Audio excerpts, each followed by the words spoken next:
देख सकते हैं पूरी तरह से मेरे पीछे किस तरीके से फौज की गाड़ियां खड़ी है और पूरी तरीके से इलाके को घेर दिया गया है। मल्टी प्रॉन्ग ऑपरेशन चल रहा है। इस समय कस्तीगढ़ के इलाके में ऑपरेशन जारी है।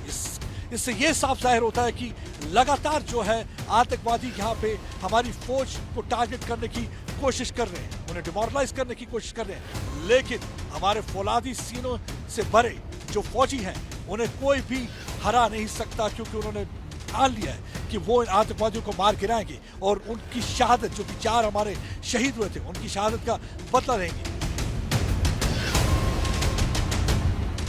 बताया जाता है कि कुछ स्थानीय निवासी हैं जो उनकी मदद कर रहे हैं। बताया जाता है कि किस तरीके से वो इनको खाना मुहैया कराते थे, इनको हेल्प करते थे। और ये आतंकवादी जो है पकड़ में ना आए इसलिए ये अपना टेलीफोन इस्तेमाल नहीं करते, अपना मोबाइल फोन इस्तेमाल नहीं करते। ये स्थानीय निवासियों का फोन इस्तेमाल करते हैं, उन्हीं का नेटवर्क इस्तेमाल करते हैं, उन्हीं के वहां से वाईफाई कॉलिंग करते हैं। पाकिस्तान में भी वाईफाई कॉलिंग की है ताकि किसी को पता ना चल पाए उनकी लोकेशन का, कोई उन्हें ट्रैक ना कर पाए।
चार दिन में डोडा की पहाड़ियों पर 3 एनकाउंटर। इस समय मैं कस्तीगढ़ इलाके में हूं, जहां इस समय ऑपरेशन जारी है। आतंकवादियों को पकड़ने के लिए पूरी तरीके से इलाके की घेराबंदी की है। कल देर रात आतंकवादियों की मूवमेंट देखी गई। फौजी जो कि एक स्कूल में बैठे हुए थे, जैसे उन्हें आतंकवादियों को वहां आते हुए देखा, उन्होंने उन पर फायरिंग की। आतंकवादियों ने ग्रेनेड दागा जिसमें 2 फौजी जख्मी हो गए। दोनों तरफ से फायरिंग, जवाबी कार्रवाई 4:30 बजे तक चलती रही। उसके बाद से आतंकवादी जो है वो जंगल के इलाके की तरफ चले गए हैं, जहां पे इस समय ऑपरेशन जारी। आप देख सकते हैं पूरी तरह से मेरे पीछे किस तरीके से फौज की गाड़ियां खड़ी है और पूरी तरीके से इलाके को घेर दिया गया है। मल्टी प्रॉन्ग ऑपरेशन चल रहा है। हमने देखा कि सोमवार के दिन किस तरीके से एक एनकाउंटर शुरू हुआ था देसा के इलाके में, जिसमें हमारे 4 जवान कैप्टन समेत शहीद हो गए थे। उसके बाद गड्डी के इलाके में एक एनकाउंटर हुआ था और आज इस समय कस्तीगढ़ के इलाके में ऑपरेशन जारी है।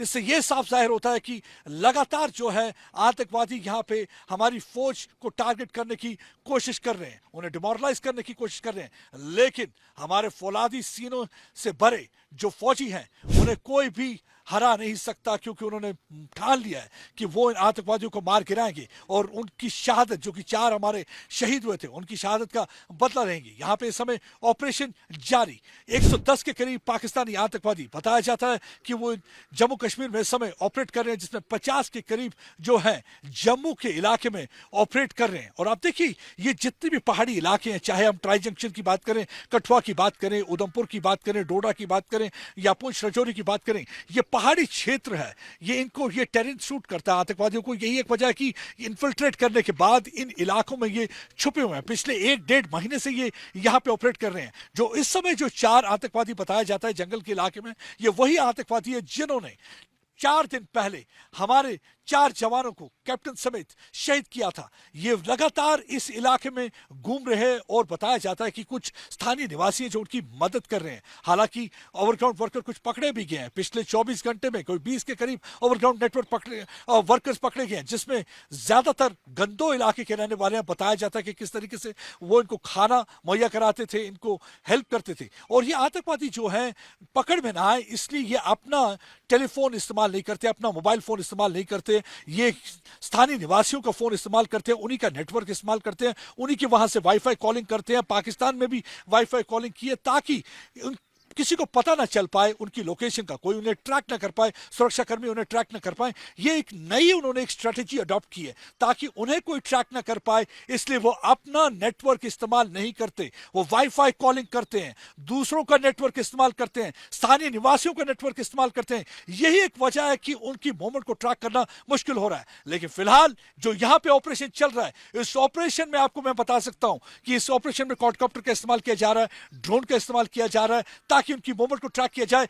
मल्टी प्रोंग्ड ऑपरेशन है, पूरे चारों तरफ से आतंकवादियों को घेरने की कोशिश हो रही है, क्योंकि लगातार ये पहाड़ी इलाकों में मूवमेंट कर रहे हैं, जंगल के इलाकों में मूवमेंट कर रहे हैं और फौज की डिप्लॉयमेंट भी पिछले कुछ 4-5 दिन से यहां पे बढ़ती जा रही है। क्योंकि जैसे जैसे फौज डिप्लॉय होगी उनकी मूवमेंट जो है स्थगित हो जाएगी, इस तरीके से मूवमेंट नहीं कर पाएंगे जिस तरीके से अभी वो मूवमेंट करते जा रहे हैं। उनकी मूवमेंट में कर्टेलमेंट आएगी, यानी कि जिस अभी तो वो फ्रीली घूम रहे हैं एक पहाड़ी से दूसरी पहाड़ी, लेकिन अगर चोटियों को फौज ऑक्यूपाई करती है और वहां पे फौज की डिप्लॉयमेंट हो जाती है तो इनकी मूवमेंट जो है मुश्किल हो जाती है। फिलहाल मैं आपको एक बार फिर से दिखाता हूं, ये घने जंगल का इलाका, बहुत ही मुश्किल इलाका, पहाड़ी इलाका। आप देख सकते हैं इस समय हम 7000 फीट की ऊंचाई पे हैं और जहां पे इस समय ऑपरेशन चल रहा है आप खुद देख सकते हैं। देखिए कितनी ऊंचाई पे है और यहां पे आपको कुछ घर दिखेंगे जो दूर दराज इलाके में जो है, और एक तो स्कूल भी है यहां पे। और यहां पे आप देख सकते हैं जंगल का इलाका, ये जंगल का इलाका जो ये टेरेन है काफी सूट करती है आतंकवादियों को। लगता है काफी ट्रेंड आतंकवादी है, गोरिल्ला वॉरफेयर के लिए खास किस्म की ट्रेनिंग दी है और खास किस्म की ट्रेनिंग इन्हें दी गई है जंगल वॉरफेयर के लिए। और ये लगातार यहाँ पे आतंकवादी हमले करने की कोशिश में फिराक में, लेकिन एक बार फिर उनकी कोशिश थी कि हमारे फौज की टुकड़ी को टारगेट किया जाए, लेकिन उसमें वो नाकामयाब हो गए। हालांकि 2 हमारे फौजी जख्मी हुए जब ग्रेनेड दागा गया, लेकिन उसके बाद से वो जंगल के इलाके में छुपे हुए।